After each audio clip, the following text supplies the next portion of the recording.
되게 하시고 미리 정하시고 부르시고 의롭다고 하시고 영화롭게 해주시기로 작정하신 이 일에 대하여 우리가 무엇이라 좋은 구원 아뢰오리까. 자기 아들을 아끼지 않고 내어주신 하나님 아버지 앞에 이 일에 대하여 우리가 무엇이라 좋은 구원 아뢰오리까.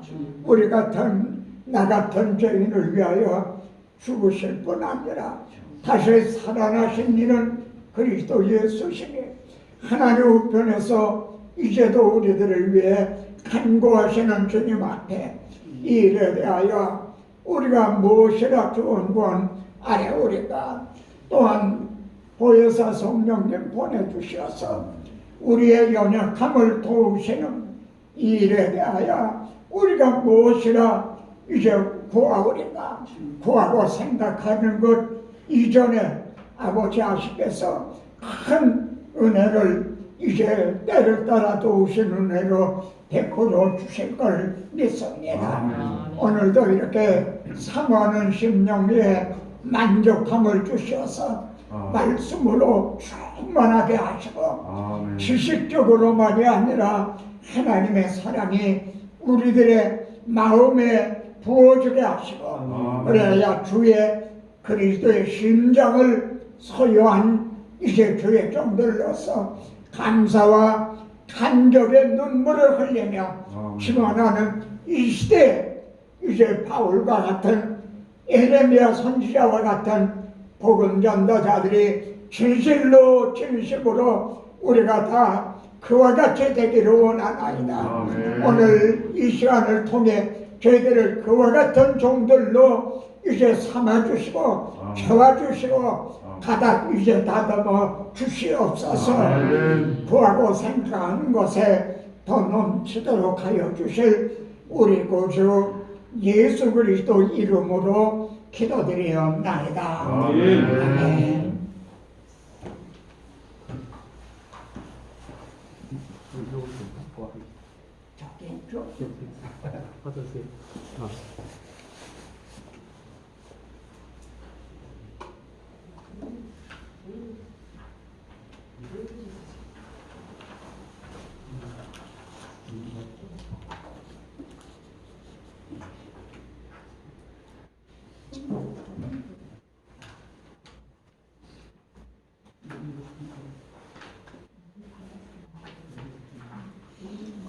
여러분 저게 고민이 있다면 어떤 고민이 있겠습니까? 제가 갈망하는 점이 있다면 무엇이겠습니까? 이런 걸 생각을 합니다. 여러분의 키가 몇 살 때 다 자랐나요? 지금도 키가 자라고 있나요? 아니요. 무슨 뜻이냐면 우리들의 영적인 성장이 말이죠.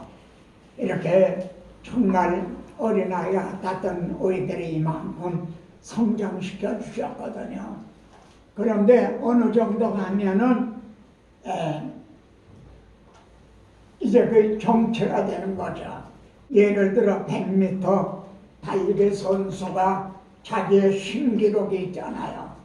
근데 그걸 깨기 위해서 얼마나 노력을 합니까? 그렇듯이 우리들에게도, 제게도 말이죠. 제 지금의 이제 단계, 어떻게 하면 이 단계를 좀 더 진보를 보일 수 있을까? 며칠 전이었어요. 제가 어떤 분의 책을 읽게 됐었는데 우연하게 그 책을 이제 발견하게 됐어요.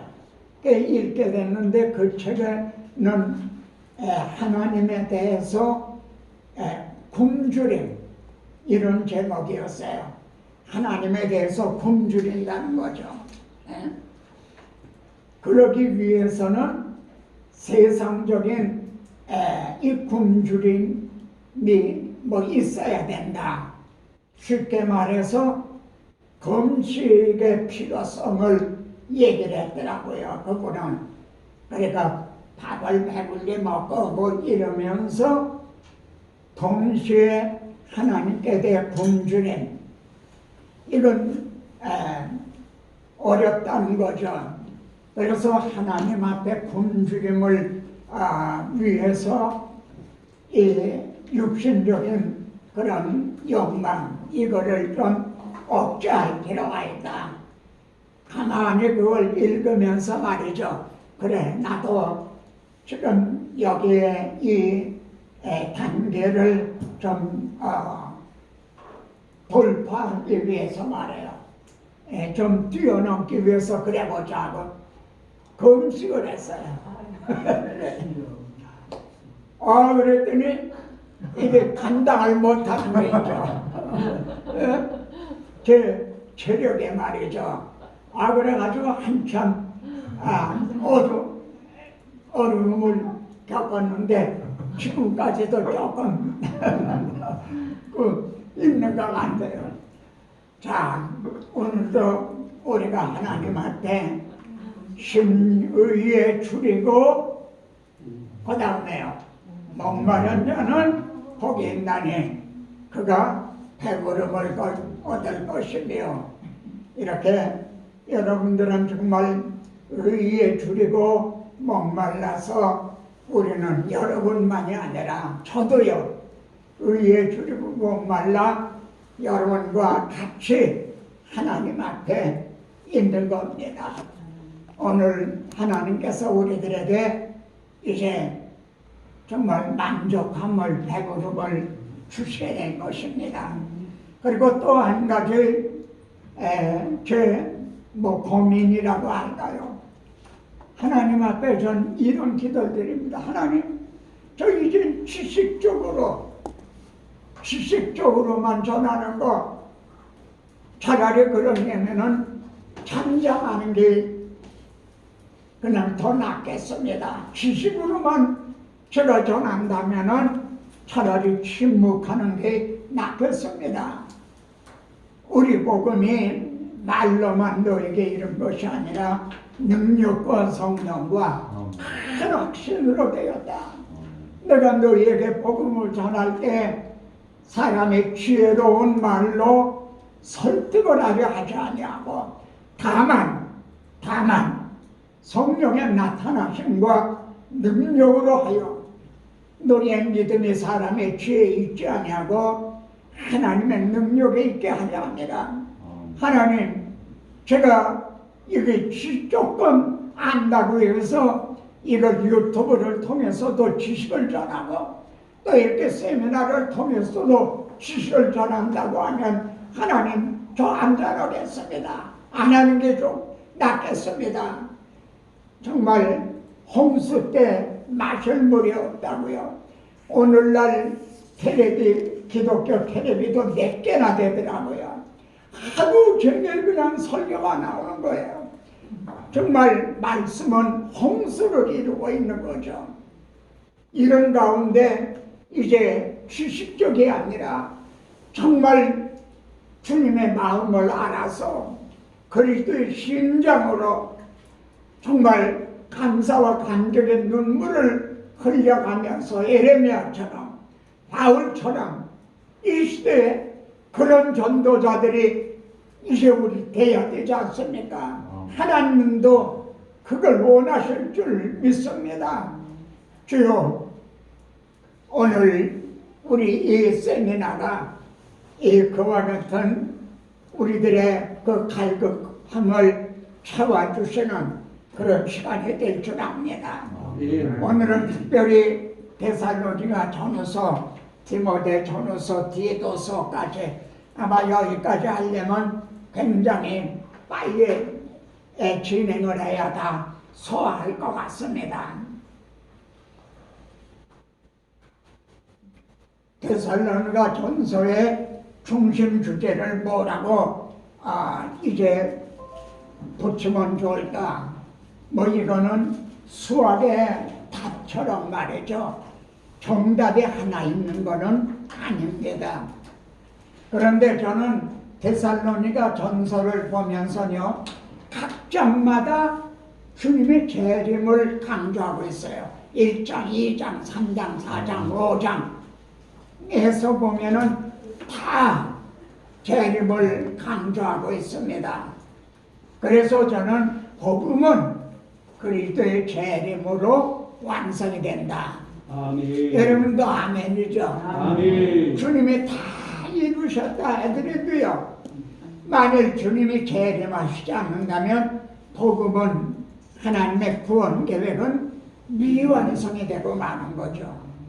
주님이 이제 재림하심으로 이루었도다. 나는 알파와 오메가요, 처음과 마지막이라. 계시록 21장 6절에 그 말씀이 성취가 되는 거죠. 그래서 이런 제목을 다른 겁니다. 복음은 그리스도의 재림으로 완성이 된다. 사도 바울도 이런 마음을 이제 의도해서 그렇게 강조한 것이 아니겠는가. 자, 데살로니가 교회는 바울의 2차 선교 여행 때 세워졌죠. 그들이 이제 바울이 말입니다, 빌립보에 갇혀 있었는데 거기서 나와서 안비볼리와 아볼로니아를 거쳐서 데살로니가에 이르니 거기 유대인의 회당이 있었다 그럽니다. 그래, 여기 보면은 새 안식일에 성경을 가지고 강론했다 그래요. 문자적으로 하면은 새 안식일이면은 21일밖에 안 된단 말이죠. 그 짧은 기간에 어떻게 데살로니가 교회 그런 정말 모범이 되는 그런 교회가 세워질 수가 있었을까? 근데 성경은 그 이상은 말씀을 안 하고 있거든요. 그래서는 아마 학자들은 여기 문자적으로는 나타나 있지 않지만 그 이상 좀 긴 기간 동안 아마 전했을 거다, 뭐 이런 얘기들을 합니다. 그런데 어떻든 에베소서처럼 3년이나 뭐 이런 기간은 아니었을 것 같아요. 단시간이었던 것만은 분명한 것 같습니다. 여기 보면은 바울이 빌립보 옥중에서 이제 옥사장, 우리가 어떻게 구원 얻을까, 옥사장 이들을 그래 거기에서 나와가지고 말이죠, 여기 아볼로니아 여기를 거쳐가지고 데살로니가로 온 거죠. 2차 선교 여행 때입니다. 그래서 내가 너에게 전하는 이 예수가 그리스도라, 새 안식일을 성경을 가지고 강론을 했다. 그러면은 이렇게 돼서 세워진 데살로니가 교회인데, 데살로니가 전서를 보내게 된 동기가 뭔가? 그 중에 이제 경건한 헬라인의 큰 무리와 적지 않은 귀부인들도 고난을 받고 바울과 실라를 따르나. 그런데 유대인들이 말입니다, 시장 바닥에 불량한, 요즘 말로 하면 깡패들을 말해요. 그래서 성을 요동하게 했다. 그래 밤에 바울과 실라가 데살로니가에서 베레아로 이제 떠나게 되죠.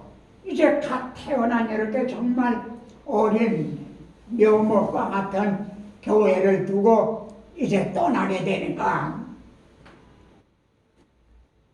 데살로니가에서 떠나 베레아를 거쳐 지금 바울은 아덴에 있습니다. 지금 아테네. 그래 우리가 참다 못하여 하나님의 일꾼인 디모데를 보내었노니, 데살로니가에다가 디모데를 이제 보낸 거죠. 이는 너희를 굳건하게 하고, 그리고 아무도 이 여러 환난 중에 흔들리지 않게 하려 함이라.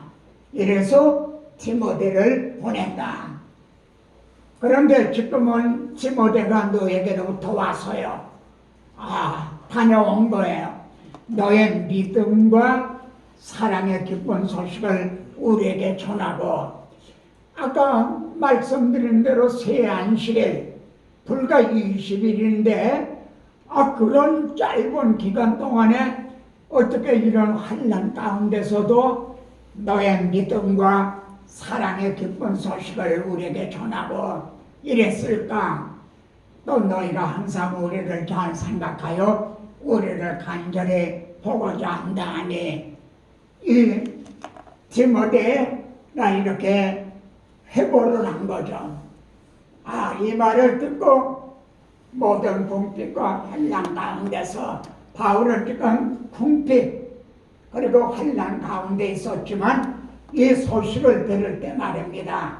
너의 믿음으로 말미암아 내가 위로를 받고 아멘. 용기를 얻고 내가 힘이 났다. 아멘. 이런 뜻이죠. 이래서 위로하고 데살로니가 성도들을 위로하고 격려하기 위해서 데살로니가 전서를 보낸 겁니다. 이 데살로니가 전서를 보면은 막 다른 서신에서처럼요 막 책망을 하고 그런 게 별로 없어요. 그냥 정말 칭찬하고 북돋아주는 것들만 나오지. 제가 이 점을 그저 여기 계신 여러분들은 이미 굳게 섰지만 다른 설교자들에게는 이 점을 정말 좀 명심해달라. 데살로니가 전서를 이제 설교할 때는 중심 주제가 뭔가, 데살로니가 전서에 많은 말씀이 있어도요 거기 중심 주제 테마가 있을 거 아니에요. 그 중심 주제를 거쳐서 이렇게 해설이 되고 적용이 돼야 된다는 거죠. 이 점을 우리가 늘 명심하자. 저는 데살로니가 전서의 중심 주제를 말입니다. 다시 말씀드리지만 이거는 수학의 답처럼 절대적인 것은 아니다. 보는 관점에 따라 달라질 수도 있다는 거죠. 이는 우리 복음이 너에게 말로만 너에게 이른 것이 아니라 1장 5절에서 바울이 데살로니가에 가서 복음을 전했잖아요. 그래서 데살로니가 교회가 세워진 거거든요. 그러니까 데살로니가 전서의 중심은 복음이다. 저는 그렇게 본 거죠. 그래 복음이 그들에게 말로만 전해진 것이 아니라 능력과 성령과 하나신으로 된 것이다. 데살로니가 전서에 보면 복음이란 말이 이렇게 6번이나 이제 나옵니다. 오직 하나님께 옳게 여기심을고 복음을 위탁받았으니 너는 복음을 이렇게 위탁을 하나님이 이렇게 위탁을 맡겨주면 너희도 가서 여기다 더하지도 말고 덜하지도 말고 그리고 위축되지도 말고 담대하게 굳세게 말해라. 이렇게 자기는 위탁을 받았다는 거죠. 그리고 사람을 기쁘게 하려 함이 아니라 오직 우리 마음을 감찰하시는 하나님을 기쁘시게 하려 함이라. 여러분 참고를 좀 해보시기 바랍니다. 이렇처럼 저는 데살로니가 전서의 중심 주제를 복음으로 본 거죠. 사실 넓게 보면은 로마서의 중심 주제도 복음이다. 뭐 다 이렇게 말할 수가 있지 않겠습니까? 그러니까 우리들의 설교의 중심 주제도 복음이 돼야 마땅하겠죠. 자, 그러면은 데살로니가 전서의 중심이 복음이라면 그 다음에 핵심은 무엇일까? 이렇게 조금 더 양파 껍질을 뱉게 된 말이죠. 좀 더 이제 접근을 하죠. 근데 보면은 각 장의 강조점이 이 주님의 재림에 맞춰져 있다는 거죠.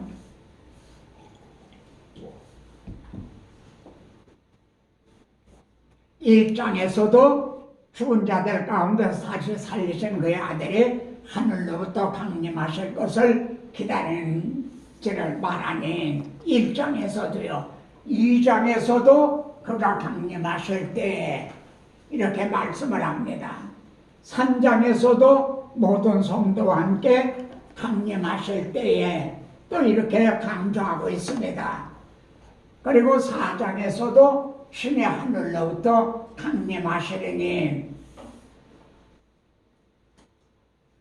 그리고 5장에서도 말이죠. 너의 온 영과 혼과 몸이 우리 주 예수 그리스도 강림하실 때에 흠없게 번영되기를 원하노라. 사실 잘 아시는 대로 바울의 여러 서신 가운데 말이죠. 이렇게 각 장에서 주님의 재림을 강조하고 있는 데는 다른 데서는 정말 찾아보기 어려운 이걸 강조하고 있다는 거죠. 만일 재림하심이 없다면 어떻게 되죠? 아까 서론에서 말한 대로 하나님의 구원 계획이 시작은 했지만은 완성이 되지를 못하는 게 되죠. 그리스도께서 다시 살아나신 일이 없으면, 이 말을 이걸 달리 말하면 그리스도께서 재림하시지 않는다면 이렇게 말할 수도 있겠죠. 주님이 죽으시기만 하고 다시 살아나시지 않았다면, 만일 이제 다시 살아나신 분이 부활 승천하셨는데 승천하신 주님이 재림하시지 않는다면 어떻게 되는가? 너의 믿음도 헛되고, 주님의 부활만이 아니라 재림하시지 않는다면 우리 믿음도 헛겁니다. 여전히 죄 가운데 있을 것이요 또한 그리스도 안에서 잠자는 자도 망하였으리라. 아닌가요? 예, 제가 좀 이렇게 유튜브의 문장을 좀 제 책이 다 그렇게 돼 있어요. 문어체가 아니라 구어체로 돼 있거든요. 구어체. 그러니까 여러분이 제 책을 읽게 되면 마치 저하고 마주 앉아서 이제 말씀을 하는 것처럼 이렇게 구어체로 돼 있어요. 그렇듯이 여기 유튜브를 할 때도 말이죠. 그걸 저는 염두에 두고, 그분들은 영상을 통해 제 얼굴을 보지만 저는 못 보잖아요. 그래도 서로 대화를 하는 것처럼 간격을 좁혀가기 위해서, 그래서 이런 표현을 좀 쓰는 겁니다. 근데 이 점은 여러분들에게도 참고가 돼요. 왜냐하면 바울은 갈라디아서 3장 1절에서 이런 말씀을 합니다. 어리석도다 갈라디아 사람들아, 예수 그리스도께서 십자가에 못 박히신 것이 너희 눈앞에 밝히 보이거늘 설교자는 이렇게 해줘야 된다는 거죠. 성도들 눈앞에 예수님이 죽으시고 부활하셨다는 게 관념적으로 만이 아니라 관념적으로 이렇게 머리로 지식적으로만 아니라 눈앞에 아주 이렇게 보여주듯이, 손에다가 이렇게 꽉 쥐어주듯이 그렇게 해야 된다는 거죠. 바울은 그렇게 했다는 거죠. 그러니까 우리가 설교를 통해 성도들하고의 이렇게 거리가 이렇게 멀어지는 게 아니라 정말 말씀의 육신을 입듯이 말이죠. 설교가 성도들에게 아주 먹여주듯 또 먹여주듯 말이죠. 이렇게 다가가야 된다. 이런 면을 우리 여러분들도 좀 늘 염두에 두셔서 설교를 작성을 하실 때도 말이죠. 관념적인 것보다는 좀 더 감성적인 좀 더 다가가는 말이죠. 마음에 더 이렇게 더 이제 가고자 하는 이런 표현을 그렇게 좀 쓰고 또 그렇게 하는. 자, 그러면 주님의 재림을 이 강조하는 바울의 마음 가운데는 하나님의 구원 계획이 주님의 재림으로 완성이 된다는 거죠. 보라, 내가 속히 오리니 나는 알파와 오메가요 처음과 마지막이요 시작과 마침이라. 참 이 말씀도 보세요. 주님이 만일 이제 육신을 입고 이 땅에 오셔서 죽으시고 부활하시고 승천하셨다 하더라도 만일 다시 오시는 재림이 없다면 알파는 되지만 오메가는 되지 못하고요, 처음은 되지만 마지막은 되지 못하고 시작은 됐지만 마침이 되지 못하는 거죠.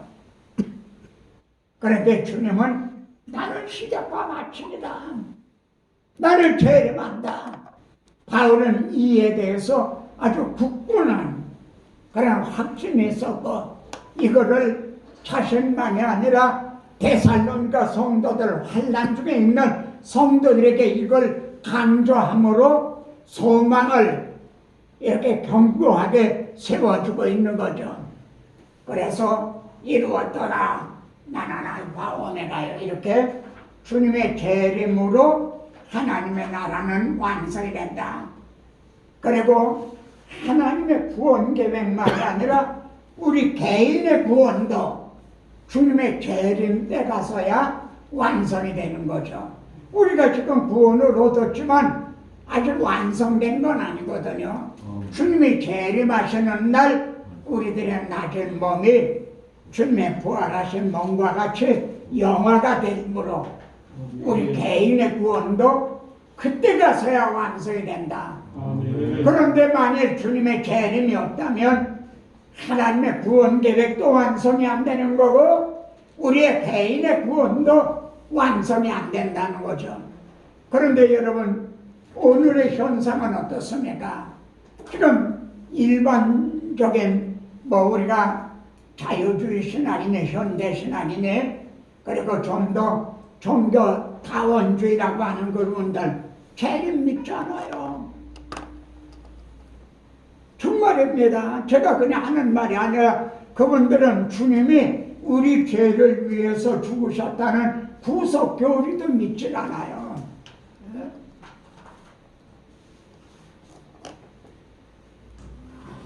그런데 그런 가운데서 우리 이제 복음주의적인 우리 교회도 이제 주의 종들도요, 이 점에 대해서 좀 그러니까 좀 뭐라 그럴까요? 좀 심해졌다고 할까요?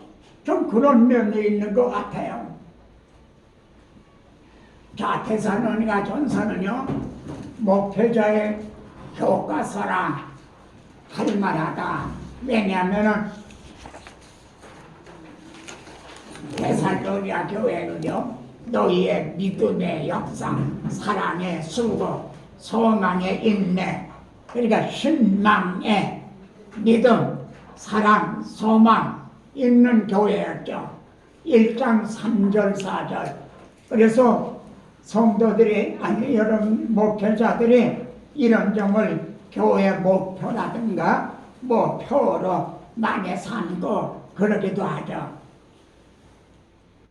그래서 바울은 이를 통해서 이분들은 정말 하나님의 사랑하시는 자들이구나, 이분들은 정말 진실로 하나님의 택하신 자들이구나, 이 하나님의 택하신 자와 택하시지 않은 자의 특성이 어떻게 드러나겠습니까? 하나님의 사랑하심과 택하심을 아노라.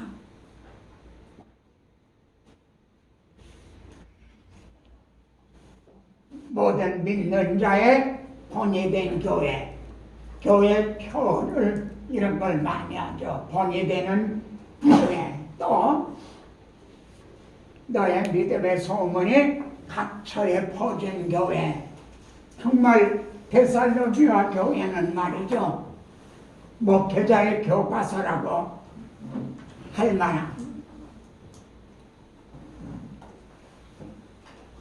여기에서 말이죠, 그리스도인이 그 표지, 우리가 해방 초에는 말이죠, 그때는 상당히 혼란한 가운데 있었잖아요. 그런데 미군들이 뭐 암살도 많이 일어나고 그랬거든요. 근데 성경만 끼고 가면은 그냥 통과한 거예요. 저 사람은 믿을 수 있는 사람이다, 그렇게 인정을 받았거든요. 그러면은 오늘날 그리스도인의 패스보드가 뭐냐? 믿음과 사랑이다 이래요. 믿음과 사랑. 여기에 믿음과 사랑이 있는 교회. 근데 믿음과 사랑이라는 말을 말이죠, 에베소 여기에 이렇게 강조가 되어 있습니다. 믿음은 하나님과의 관계, 수직적인 관계죠. 사랑은 수평적인 성도 상호 간의 관계. 그러니까 여러분, 이런 옷도 말이죠, 이렇게 날줄이 나오잖아요. 그리고 옆으로 된 거, 그래서 짜여가잖아요. 그렇듯이 믿음과 사랑이 있는 교회, 이게 그리스도인의 표지라고 할 수가 있습니다. 믿음과 사랑에 호신경을 붙이고 구원의 소망에 투구를 쓰자. 여기에서도 믿음, 사랑, 소망, 신망에 데살로니가 전서에는 또 강조가 되어 있는 걸 이제 보게 됩니다.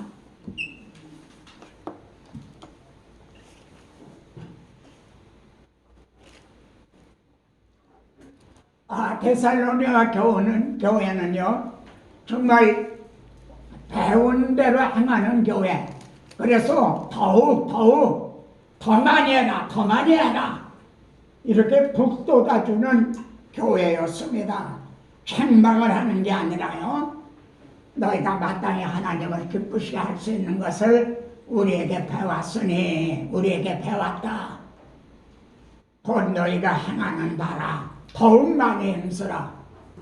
데살로니가 교회는 배운 대로 실천하는, 행하는 교회였다. 형제 사람에 관하여는 너에게 쓸 것이 없으면 오히려 권면하고 책망하는 게 아니라 또 쓸 것이 없다. 왜냐하면 너희 자신이 하나님의 가르치심을 받아 서로 사랑함이라. 가르치심을 받은 대로 행하는 교회였죠. 그래서 지금 데살로니가 전서를 우리가 연구하면서 이제 관심을 둬야 될 건 크게 두 가지로 볼 수가 있습니다. 첫째는 문자적으로 하면은 새 안식일밖에 안 되는데 이렇게 단시일 내에 이렇게 본이 되는 교회가 어떻게 세워질 수가 있었는가 하는 것 하고요. 그렇게 된 데는 데살로니가의 전서의 중심 주제가 뭐라고 했어요? 우리 복음이 말로만 너에게 전해진 게 아니다. 내가 너에게 지식적으로만 전한 게 아니라 능력과 성령과 큰 확신으로 된 거다. 바로 이거라는 거죠. 이게 데살로니가 전서의 심장이라고 말할 수가 있다는 거죠.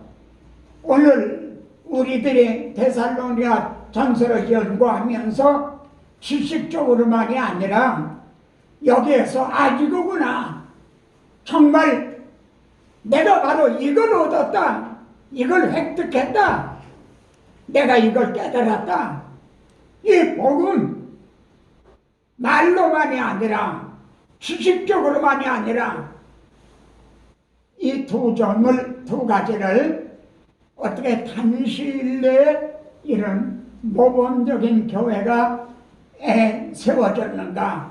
그거는 복음의 말로만이 아니라 능력과 성령과 큰 확신으로 되었기 때문이다. 그런데 오늘날엔 이것이 혹은 결려 빠져 있는 건 아닌가? 형제들하고 나누니 더욱 그렇게 행하라. 그렇게 하면 안 된다. 그러는 게 아니라 더 많이 해라. 더욱 많이 힘쓰라. 더욱 그렇게 행하라. 어떻게 하면 이런 교회가 될 수 있을까요? 두 가지 요점을 여기서 보면요. 바울이 무엇을 전했는가? 데살로니가 가서 무엇을 전했는가? 또 하나는요.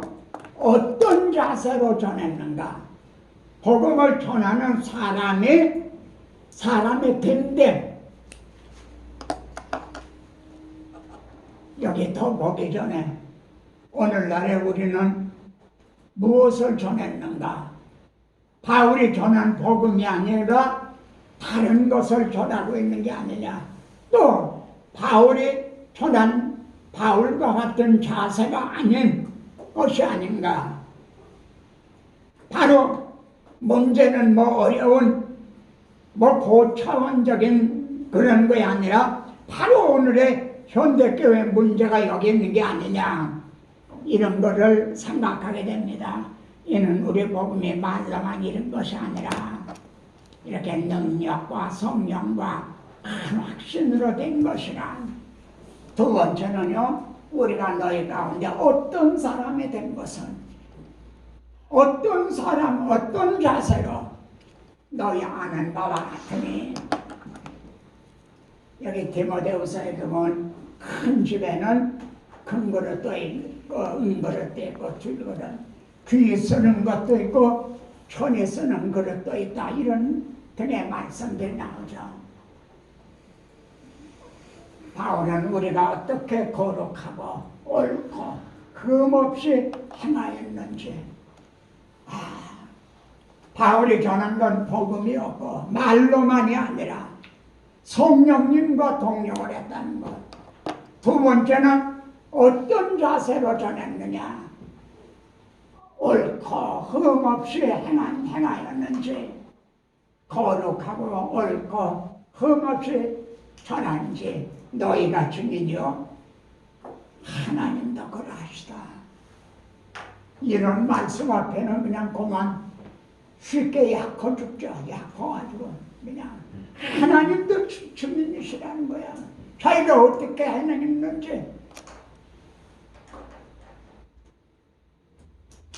그러니까 우리가 데살로니가서를 지금 연구를 하면서요, 이걸 그냥 어떤 개론적으로 신학 관념적으로가 아니라 이거구나. 지금 이게 빠졌구나.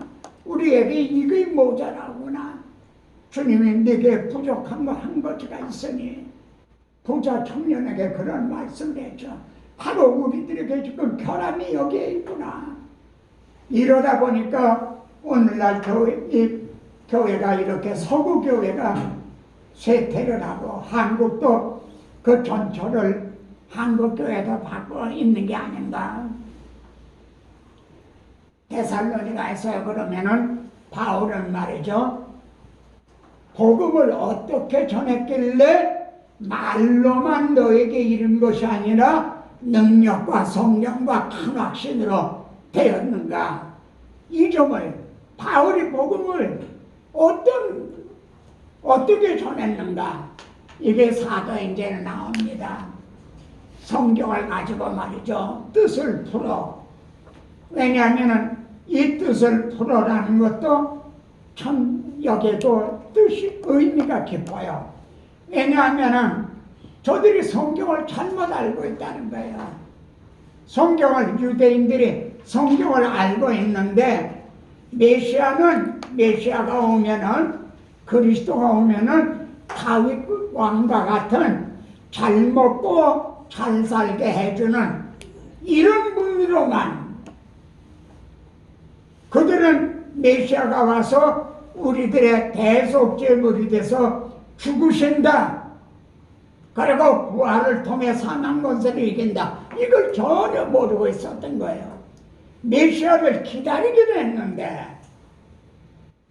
그래서 뜻을 풀었다는, 여기에는 그런 의미가 담겨 있는 겁니다. 너희가 잘못 알고 있는 거다. 그래서 그리스도가 해를 받고 죽은 가운데서 다시 살아나야 할 것을 증언하고, 여러분에게 이 점은 우리가 많이 연구를 했죠. 네? 여기 개정은 증언으로 되어 있어요. 근데 개역 성경에는 증명으로 되어 있어요. 이거는 증명이 맞아요. 증명을 했다 이거야. 봐라, 이 성경을 봐라. 너에게 전하는 이 예수가 그리스도다. 예수가 여러분들이 기다리는 메시아 그리스도다. 그러면은 좀 더 보면 말이에요. 이걸 많이 소개한 겁니다. 이게 증명이라는 말이 파라티테미거든요. 헬라어는 증명, 파라티테미. 이거는 이 두 장면을 나란히 놓다, 이런 뜻입니다. 이거는 저도 깨닫지 못했었어요. 그런데 이것이 존 스토트의 사도행전 강해인가요? 그 책에서 저도 거기에서 깨닫게 됐어요. 두 장면을 나란히 놓는다는 거죠. 즉 뭐냐면은 이사야서에 시편에 메시아에 대한, 그리스도에 대한 예언이 많잖아요.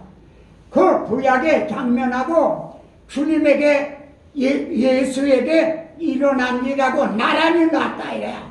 이렇게 나란히 놓으니까 딱 맞는다 이거야. 그러니까 예수가 그리스도가 아니냐? 맞지 않느냐? 이렇게 증명을 했다는 거예요. 아멘. 바로 이겁니다. 지금 너는 내 증인이 되라. 한 증인들이 해야 될 일이 이 일을 해야 된다는 거죠. 아멘. 그래야 성도들이 막 주먹이 꽉 쥐어지도록 확신을 갖게 되는 거죠. 쉽게 말하면 순교자적인 신앙이 될 수가 있다는 거죠. 이렇게 바울이 이런 데살로니가에 가서 이렇게 전했다 이거예요. 구약의 예언과 주님에게 되어진 성취 둘을 나란히 놨다. 증인의 핵심 사명이 이 파라디템이 증명하는 일이다. 구약 성경은 이렇게 사용하라고 우리에게 주신 거거든요. 근데 오늘날은 구약 성경을 가지고 심리학이나 인문학이나 철학이나 무슨 복받는 기복적인 거나 또 교훈이나, 제가 교훈을 절대 경히 여기거나 부인하는 게 아닙니다. 그러나 구약의 성도들이 율법의 행위로 의롭다함을 얻지 못했어요. 아멘. 마찬가지로 신학의 성도들도 교훈을 행함으로 의롭다함을 얻지 못해요. 아멘. 교훈은 중요해요. 그러나 교훈이 구원을 주는 건 아니라는 거죠. 그러니까 증인들이 행해야 될 핵심 사명이 이건데, 여기에서 오늘의 여러분 말고 얼마나 많은 설교자들이 이탈이 되어 있습니까? 그렇지 않은가요? 그러면은 이렇게 증명한 대표적인 것이 뭘까요? 데살로니가 전서에는 없지만은 바울이 데살로니가에 가서 이렇게 증명을 했다. 어떤 것들을 증명을 했을까? 이런 것들이겠죠. 악한 무리가 나를 둘러 그 수정을 질렀나이다. 봐라, 신편에 이렇게 예언이 되어 있는데 예수님에게 그대로 이루어졌지 않느냐? 그래도 예수가 그리스도인 걸 믿지 못하겠느냐? 그의 무덤에 악인들과 함께 있었으며 봐라! 예수님이 강도 틈에 못 박혔지 않느냐? 그가 죽은 후에 부자와 함께 있었다. 아리마대 요셉 부자의 묘에 장례되지 않았느냐? 부부절절이가 예수님에게 그대로 성취되지 않았느냐? 아멘. 또 하나 대속질물이 되셨다는 점을 증명을 했겠죠. 그가 찔려면 우리의 허물 때문이라 그가 징계를 받음으로 이사야 53장 이걸 들어서 여호와께서는 우리 모두의 죄악을 그에게 담당시키셨도다. 요즘 뒤늦게 유대인들이 이사야 53장에 대해서 많은 새롭게 이제 보고 있다고 그래요. 일부에서는요, 한쪽에서는 너희들 이사야 53장은 읽지 말아라 덮으려고 하는 자가 있는가 하면은 이스라엘 안에서도요, 이사야 53장을 통해 우리 주님께로 돌아오려는 목은 돌아온 이런 물꼬가 터지고 있다고 그래요. 거기에 희망이 있는 거죠. 이걸 보면은 부인할 길이 없잖아요. 성경을 들어 주님의 부활하심을 또 파라티템이 증명을 했겠죠. 시편 16편에 주의 거룩한 자로 썩지 않게 하실 것입니다. 저는 뭡니까? 사도행전 2장에 그 갈릴리 어부였던 베드로가 파라티템이 하고 있는 거죠. 거기서도 뭡니까? 내가 다윗에 대해서는 이게 다윗의 시거든요. 내가 단대히 말할 수가 있다. 그는 죽어 무덤이 오늘날까지도 있다 이거예요. 그러니까 이 시가 어떻게 자기를 위해 쓴 거냐? 다윗이 자기를 가진 거겠느냐? 다윗의 자손 오실 바로 그리스도에 대한 게 아니냐? 파라티템이 한 거죠. 증명을 한 거죠. 그때 성령이 다시 데살로니가서의 말씀대로 이렇게 전할 때 복음이 말로만 너에게 이른 게 아니라 성령의 역사에 주셨다는 거죠. 그래서 형제들아, 우리가 어찌 알고 3,000명이나 회개했다 그러잖아요. 베드로가 말 잘해가지고 그렇게 된 겁니까? 다윗이 죽어 장사되어 그 명강으로까지 우리에게 있도다. 또 주님의 재림을 성경을 들어 이제 증명을 했겠죠. 정하신 사람으로 하여금 공의로 심판할 날을 작정하시고 그래 죽은 가운데서 살리신 것으로 믿을 만한 증거를 주셨다. 이것이 주님의 말씀한 요나의 표적이죠. 여기 다시 좀 강조를 드릴게요. 주님은 여기에 이렇게 말씀했어요. 요나가 니느웨 사람들에게 표적이 된 것 같이. 그게 무슨 뜻이죠? 니느웨가 회개하게 된 것이 정말 니느웨는 불가사의한 회개가 일어났잖아요. 어떻게 그렇게 니느웨가 회개할 수 있었나? 요나가 표적이 됐다는 거예요. 저 사람이 누군 줄 아느냐? 하나님이 니느웨 가서 이렇게 전하라 그러셨는데 그가 다시스로 도망가다가 풍랑을 만났다. 그래서 이게 나 때문이다. 던졌다. 분명히 죽었다. 근데 어떻게 여기 와서 또 전하고 있느냐? 이게 니느웨를 회개시킨 표적이라는 거죠. 아멘. 그와 같이 인자도 우리 주님도 이 시대에 표적이 되리라. 뭐가 표적이 돼요? 죽은 자 가운데서 다시 살아나셨다. 그러면은 종교다원주의자들에게 묻고 싶어요. 난 그분들하고 정말 공개 토론을 좀 하고 싶어요. 당신들 우리 주님이 죽은 자 가운데 부활하신 걸 당신들 믿느냐? 부활하신 주님이 죽은 가운데서 부활하셨다면 재림도 분명한 거죠. 아마 이렇게 바울은 또 증명을 했을 겁니다. 그리고 이 점은 오늘의 그리스도인들, 오늘의 바울인 여러분들이, 우리들이 이렇게 주님을 좀 증언해야 될 이 말씀이라는 거죠. 아멘. 스가랴 선지자를 통해서도 나의 하나님 여호와께서 임하실 것이요 하나님이 하신 한날이 있으리니 낮도 아니요 밤도 아니라 어두워갈 때 빛이 있으리로다. 주님의 재림의 장면을 이렇게 또 잘 묘사해 주고 있죠.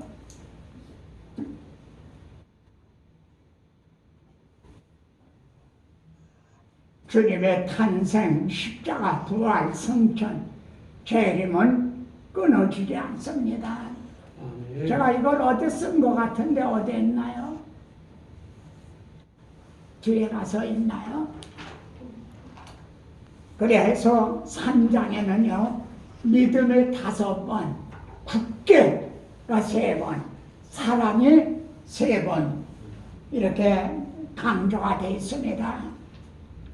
바울은 이렇게 전함으로 그들의 믿음을 말이죠 굳게 세워주고 그리고 믿는 그들에게 뜨겁게 서로 사랑하는, 사실 우리가 지금 모였잖아요. 그런데 한 사람이 끌려가서 순교를 당했다. 그러면은 나머지 우리들이 얼마나 그 유대가 강해질 거예요. 그렇겠죠. 초대교회 그 사랑이 또 내일은 또 다른 분이 또 하나 끌려가 순교당하고 그랬다. 그럼 우리들이 정말 서로 막 그냥 한데 이렇게 뭉치듯이 그렇게 사랑했겠죠. 굳게 믿음, 굳게 사랑. 뭘 통해서요? 바울이 전한 복음을 통해서. 하나님은 우리에게 무엇을 기대하시는가? 기뻐하라, 기도하라, 감사하라. 이것이 너희를 향하신 하나님의 뜻입니다. 그런데 제가 순서에 함의된 뜻을 생각하시오. 이건 너무 잘하는 거 아니에요. 근데 순서가 기뻐하라는 게 먼저라는 거지. 기도하라가 먼저가 아니고. 근데 오늘날에 우리들은 기도하라, 감사하라, 이거는 강조하지만 기뻐하라는 거에 대해서는 등한히 여기고 있지 않나요? 기뻐하라, 기뻐하라. 그러면은 여러분 어떻게 기뻐할 수가 있나요? 복음을 통해서인 거죠. 복음의 소망을 통해서. 아멘. 복음을 통한 하나님의 사랑을 통해서요. 아멘. 그 사랑이 마음에 부어지기 때문에 그들은 좋은 일에 감사하는 것만이 아니에요. 모든 일에 형통하기 때문에 감사하는 게 아니에요. 환난을 당하고 있지만 감사했어요. 아멘. 왜? 기뻐하는 마음이 있기 때문에, 복음을 받았기 때문에. 그래서 기도하는 것도 달라고만 기도한 게 아니에요. 주십시오, 주십시오 한 게 아니라 하나님 앞에 감사함으로 하라는 거예요.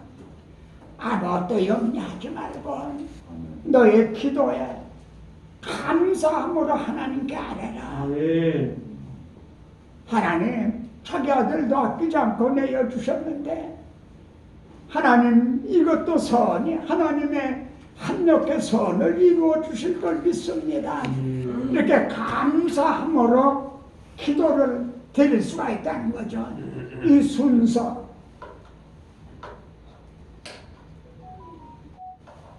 자, 데살로니가 후서입니다.